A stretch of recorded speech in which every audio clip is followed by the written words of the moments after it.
Bonjour et bienvenue donc sur ma vidéo qui va traiter aujourd'hui de la nouvelle lune qui a lieu en Taureau, donc qui a lieu donc le 23 avril 2020 à 3,24 du signe du Taureau.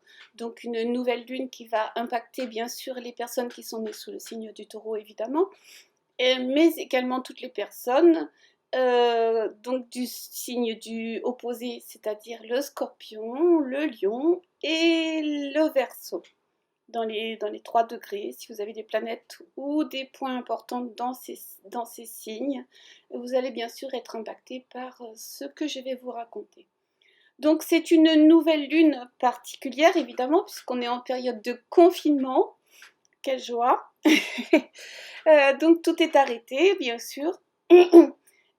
J'espère que vous allez bien. J'espère que vous allez bien et que vous tenez le coup. C'est une nouvelle lune qui est conjointe à la planète Uranus. Elle est carrée à Pluton en Capricorne à 24 degrés, à Jupiter 26 degrés Capricorne, à Saturne 1 degré du Verseau. Une nouvelle lune, donc c'est toujours un moment important. On doit l'appliquer donc dans sa carte natale. Regardez où se trouve le Taureau dans votre carte natale. Et sur le plan des éléments, par exemple, je vais vous passer la carte là tout de suite. On voit très nettement que donc tous les éléments sont à peu près équilibrés. Donc au niveau du feu, de la terre, de l'air. Et nous avons une seule planète en eau. C'est la planète Neptune qui représente entre autres, bien sûr, les microbes, tout ce qui se propage. Ça signe bien donc ce qui se passe actuellement. Donc on assiste à une certaine harmonie dans la répartition des éléments, sauf en ce qui concerne l'eau qui est représentée par Neptune, Neptune dans le signe du Poisson. Alors ce Neptune dans le signe du Poisson, je disais, il traite de tout ce qui se propage. On disait j'ai entendu que le virus se propageait par les postillons, donc par l'eau.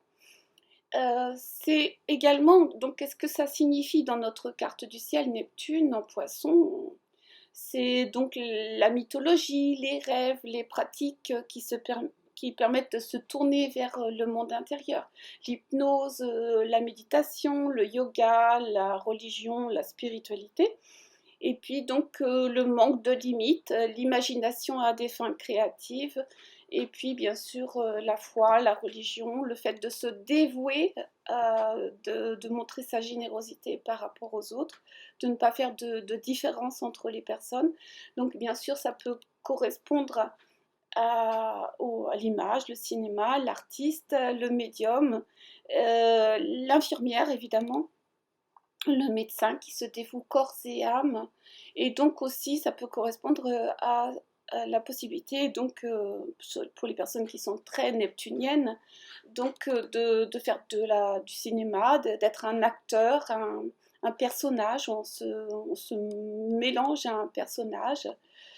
Et au négatif bien sûr, puisque nous avons qu'une seule planète en Poisson, en eau, ça peut également bien sûr noter la dépression, la récession, l'effondrement psychique, une forme de confusion, une forme de flou, on est engourdi, drogué, on est coupé de la réalité, on peut fuir dans notre monde intérieur, on peut être également dépendant à des drogues, aux médicaments. Bien sûr, quand on est en dépression, souvent on prend des antidépresseurs.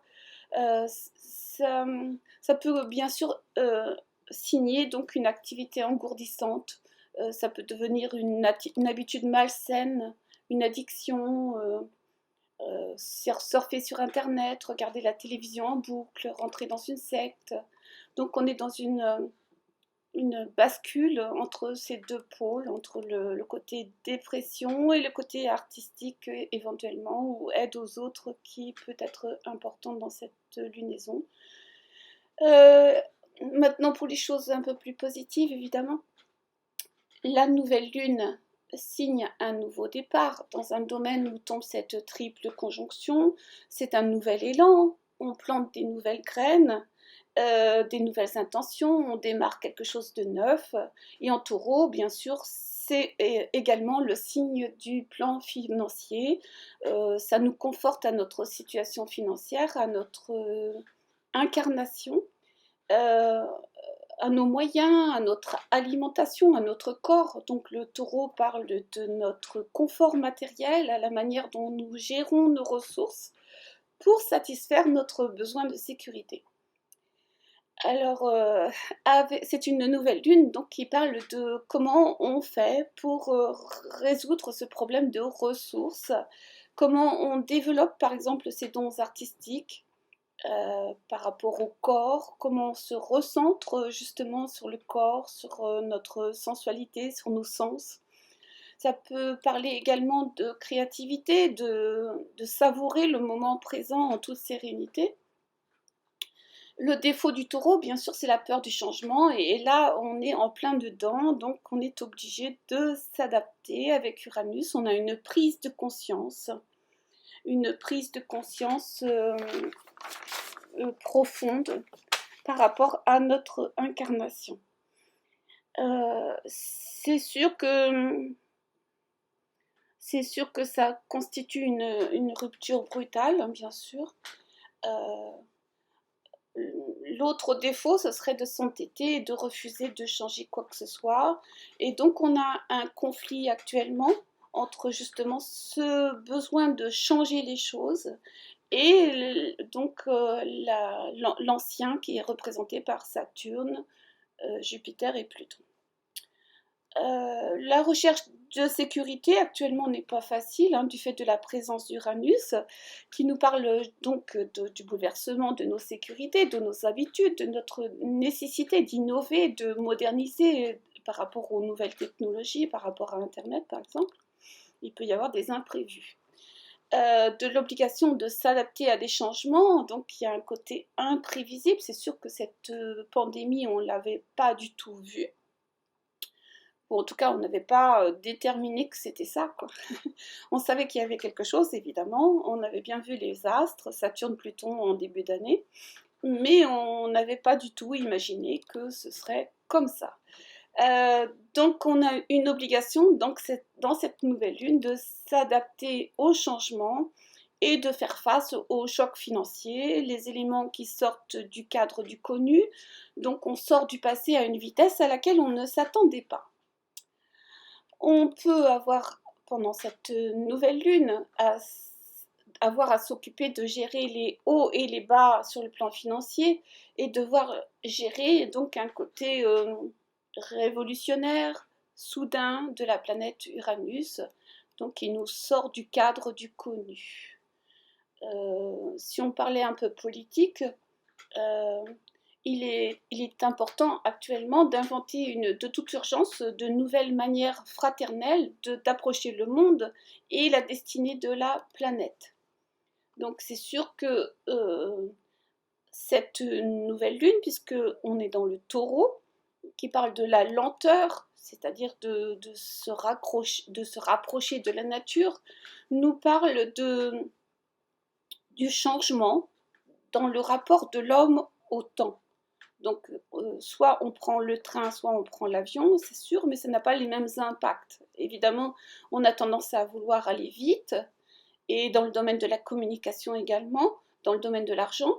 Donc, on utilise les cartes bancaires à la place de l'argent liquide, par exemple, pour aller plus vite. Et là, donc, notre rapport au temps et à l'espace est complètement bouleversé.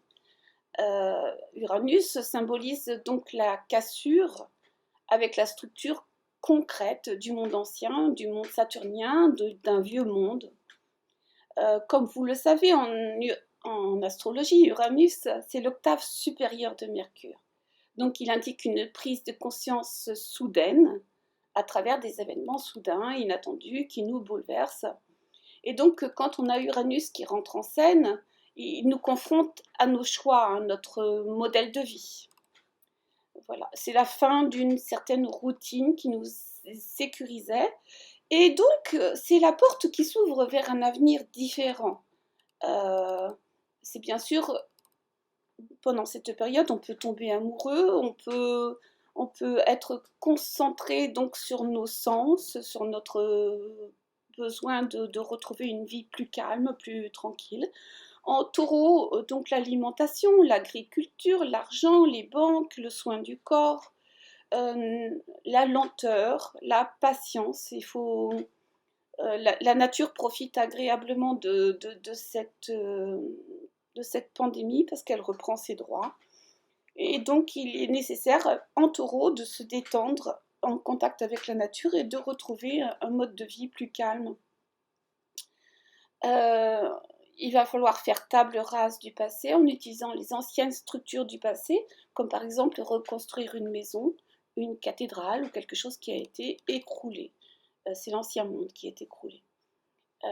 Mais c'est en carré, donc on peut quand même se imaginer, ou en tout cas supputer, j'allais dire, une coupure avec un vécu précédent.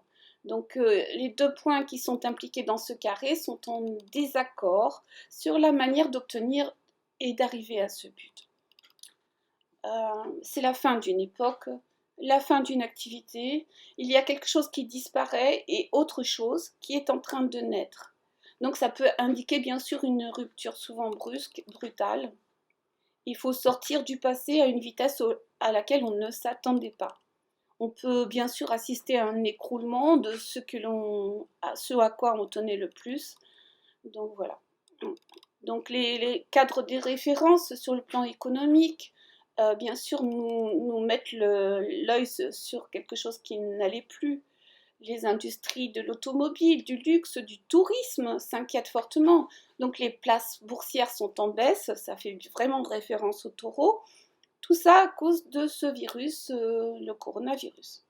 Mais on peut se demander si le coronavirus ne peut pas être une bonne nouvelle pour l'économie. Parce que ça change en fait la donne de l'économie mondiale.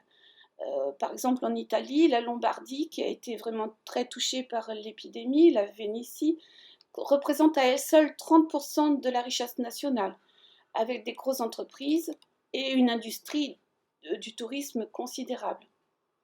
Plus largement, c'est surtout la paralysie de la Chine qui entraîne des conséquences en série pour tout le monde, parce que la Chine représente à elle seule le tiers de la croissance mondiale et qu'elle est devenue l'usine du monde. Donc évidemment, si tout ce qui vient de Chine voilà, est impacté, évidemment, donc au niveau de l'économie, dans l'industrie pharmaceutique, eh bien 80% des principes actifs des médicaments viennent de Chine. Dans l'automobile, General Motors, BMW, Toyota, PSA, tout le monde fabrique en Chine, en partie en tout cas. 40% de la production mondiale. Dans le textile, avec des pertes déjà évaluées, avec plusieurs centaines de milliards. L'électronique, voilà, l'électronique, Apple, Nintendo, voilà. Le luxe, la banque, le tourisme, le transport aérien, toute la liste est longue. Donc ça révèle cette nouvelle lune, et ce qui se passe actuellement, notre vulnérabilité par rapport à la mondialisation. C'est pourquoi on peut peut-être penser que c'est aussi une opportunité pour l'économie mondiale, pour réfléchir en fait de ce qui va venir après. C'est des effets en chaîne qui peuvent servir de révélateurs, comme la planète Uranus l'indique. Un bulletin d'alerte, si vous voulez, pour noter notre vulnérabilité par rapport à cette mondialisation. On a divisé les chaînes, les tâches à accomplir entre pays. Donc la mondialisation c'est bien, mais ça montre aussi un monde qui va trop vite.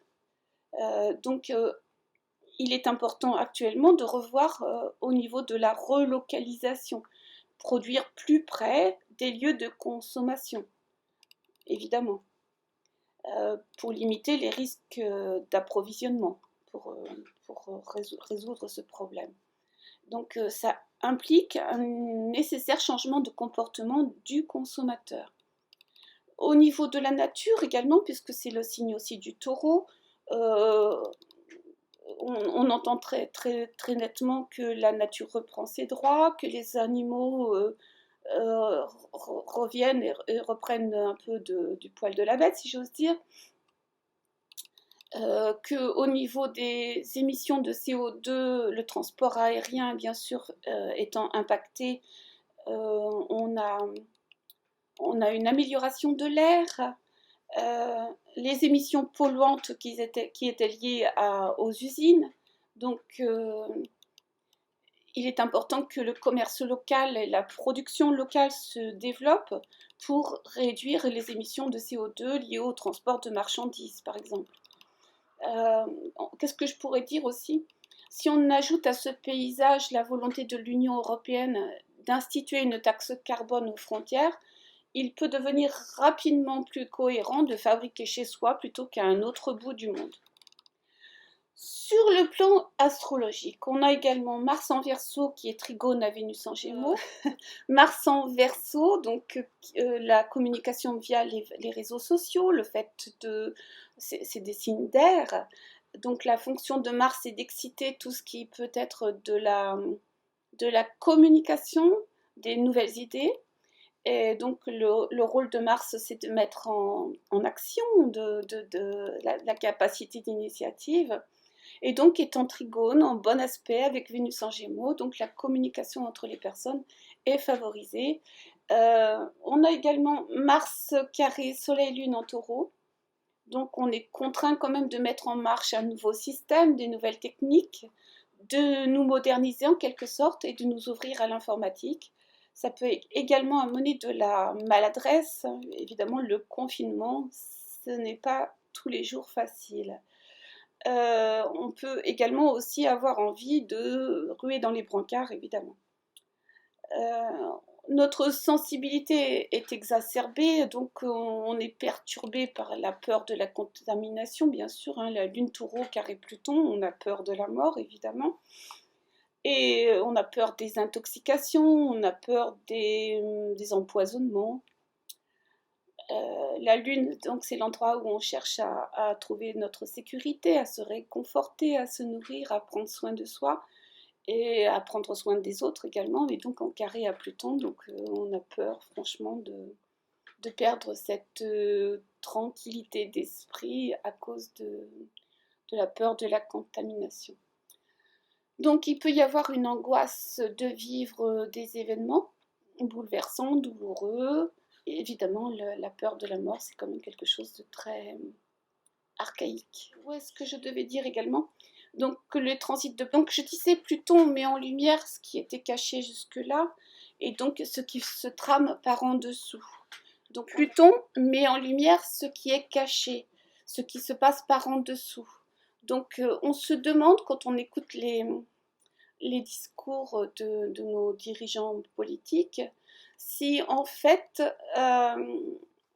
la pandémie ne leur servait pas à faire passer justement des lois, un peu dans l'urgence, Jupiter-Pluton, hein, c'est-à-dire Jupiter ce sont les lois, Pluton de passer par en dessous, c'est-à-dire l'État profite allègrement de cette pandémie pour effectuer un contrôle sur notre vie, hein, donc c'est quand même un abus de pouvoir. Hein. On est dans un sentiment de fatalité, d'impuissance, et donc c'est un peu comme si on était brimé, on essayait de lui imposer, de nous imposer les projets des autres. Donc Pluton travaille à rendre visibles les intentions cachées, les manipulations, et Saturne en Verseau annonce très clairement les restrictions de nos libertés, les institutions, les lois et les administrations. En Verseau, donc Mars carré Saturne sanctionne donc les actes impulsifs. C'est pas bon actuellement de prendre des initiatives dans le but de se démarquer, de ne pas faire comme les autres. Mars défait sa conjonction à Saturne le 31 mars. Saturne, oui là c'est fini puisqu'on est le 19 avril, pardon. Et donc Saturne à 0 degré Verseau va rester jusqu'au 22 mars 2020 au 1er juillet, puis du 17 décembre 2020 au 7 mars 2023. Donc le 23 avril, Saturne sera dans le signe du Verseau. Saturne, l'astre des limites, des frontières, capable du meilleur comme du pire. Donc le sérieux, la détermination, ou alors la froideur, le repli, l'indifférence, le contrôle. L'État profite bien de cette situation pour commencer à nous imposer de tout payer en carte bleue, sous prétexte que l'argent liquide véhicule le microbe. On nous parle de pouvoir localiser avec notre smartphone les personnes atteintes du virus. Donc non seulement on est géolocalisé par les antennes relais, et ensuite, maintenant, on a besoin d'une attestation pour aller voir nos proches malades ou âgés, pour aller faire nos courses. Saturne en Verseau s'intéresse aux concepts, aux idées, aux théories, à la compréhension des principes et des modèles théoriques. Ainsi, peu à peu, mon analyse, je vois venir une forme de pensée eugéniste. Vous savez, cette pensée qui a eu lieu donc surtout au moment du Troisième Reich, c'est-à-dire donc les personnes âgées sont confinées dans les EHPAD, dans l'incapacité de voir leur famille. S'il y a un malade du Covid, on le confine dans une zone spéciale, on choisit de ne pas l'envoyer à l'hôpital, donc on fait un tri. Les personnes qui doivent être sauvées et celles qui ne le peuvent pas parce qu'elles sont trop vieilles. Je rappelle donc la définition de l'eugénisme, même si elle n'est pas tout à fait exacte dans ce cas-là, mais c'est quand même l'ensemble des méthodes et pratiques qui visent à sélectionner les individus d'une population en se basant sur leur patrimoine génétique ou l'âge, et à éliminer ces individus ne rentre pas dans le cadre de sélection prédéfinie. Donc c'est le fruit d'une politique délibérément menée par un État, peut être bien sûr le résultat collectif d'une somme de décisions individuelles prises par les futurs parents ou dans les hôpitaux par exemple, dans une société où primerait la recherche de la perfection, de la rentabilité. Voilà.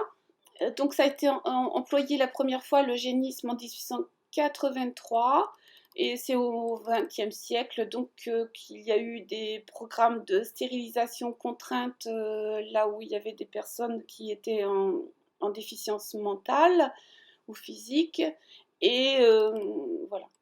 Donc dans la période contemporaine, hein, on voit ça souvent avec la procréation médicalement assistée, avec le génie génétique, le diagnostic prénatal. Donc ce sont des éthiques dans le domaine du Verseau, c'est-à-dire dans le sens d'éradiquer les maladies héréditaires. Voilà. Et on a beaucoup vu ça en 1933 avec le régime nazi. Donc Saturne en Verseau est carré à Uranus en Taureau. De la mi-février à la mi-juin 2020, ensuite de mi-décembre 2020 à mars 2022 et de fin juin 2022 à début janvier 2023. Donc on comprend bien avec Saturne carré Uranus, puisque Uranus symbolise le changement et Saturne représente l'ancien monde. Donc en aspect tendu, en aspect de carré, donc un défi à relever entre deux principes. Hein. Donc l'un fait référence aux lois du passé, à la force des habitudes, à tout ce qui est vieux, usé, qui a fait son temps, et Uranus qui nous parle de changements immédiats. Donc Saturne a tendance à avancer pas à pas, et Uranus avance par à-coups avec brusquerie.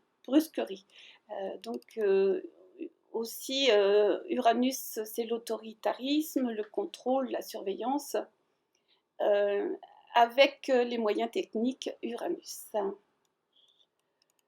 L'aspect positif de cette épidémie, j'en parlais tout à l'heure, c'est l'écologie, donc la prise de conscience de notre codépendance. Voilà, ça j'en ai parlé tout à l'heure. Donc le coronavirus chinois, c'est quand même le symbole d'un monde qui va trop vite. Et donc on en parlait tout à l'heure. Qu'est-ce que je n'ai pas dit? Oui, voilà. Donc au niveau de notre nouvelle lune, donc on a Mercure en Bélier qui est carré à Jupiter, Pluton, Saturne. Mercure, c'est la communication. Donc on voudrait communiquer de manière impulsive, peut-être, parfois. On voudrait dire des choses, on en a un peu marre aussi de cette atteinte à notre liberté d'agir. Vénus en Gémeaux, carré à Neptune en Poisson, donc c'est sûr que Vénus en Gémeaux, c'est une belle énergie de communication, une énergie de contact facile avec les autres, où il y a un esprit de camaraderie. C'est bon pour la lecture, les apprentissages, tout ce qui se trame au niveau des enfants, de la communication, de l'école en ligne. Et bien sûr, c'est également le Gémeaux, le signe de la double, j'allais dire la duplicité, non pas du tout, de tout ce qui se fait en double, c'est-à-dire donc deux activités en même temps, surtout pour Vénus, qui est la déesse de l'amour par exemple. Donc on a deux manières d'être. Donc évidemment, la communication est favorisée, les échanges par Internet, puisque donc Uranus est maître de Vénus. Mais en carré à Neptune, il peut régner une grande part d'illusion, d'autant plus que Vénus et Neptune sont dans des signes mutables. Le Gémeaux aime les situations qui vont par deux, donc l'illusion peut entrer dans notre vie d'une manière positive par l'art, la musique, le cinéma. On peut avoir une volonté d'entreprendre des relations romantiques. On peut aussi être emporté par notre imagination. Donc il y a peut-être des tromperies, des confusions, des mauvaises interprétations dans la communication. Et donc si vous faites des rencontres par Internet, évidemment, Vénus étant la planète de l'amour, les relations peuvent être basées sur le fait que vous êtes tout le temps en train d'aider l'autre. Et si vous ne pouvez plus l'aider, la personne disparaît. Voilà, et la relation avec. Donc ça peut signer donc des rencontres circonstancielles, si j'ose dire, pour se distraire sans engagement, dans une forme de légèreté. Pour stabiliser une relation, il faut surtout des planètes qui sont en aspect à Saturne pour concrétiser et pour rendre les choses plus sérieuses. Donc voilà. J'espère que j'ai parlé assez clairement de ce que je pensais de cette nouvelle lune. J'espère que vous allez bien. Avant de faire cette vidéo, j'ai complètement planté mon ordinateur, tous mes dossiers ont disparu. Donc je suis un peu nerveuse, excusez-moi. Et j'espère que vous allez bien. Donc n'hésitez pas à me laisser vos commentaires ou me contacter sur mon adresse email ou sur mon site internet. Ou éventuellement faire un petit don si vous aimez mes vidéos avec Tipeee qui permet de déposer 5, 10, 20 euros si vous aimez mon travail et si vous voulez soutenir mon travail. Je vous remercie beaucoup. Au revoir.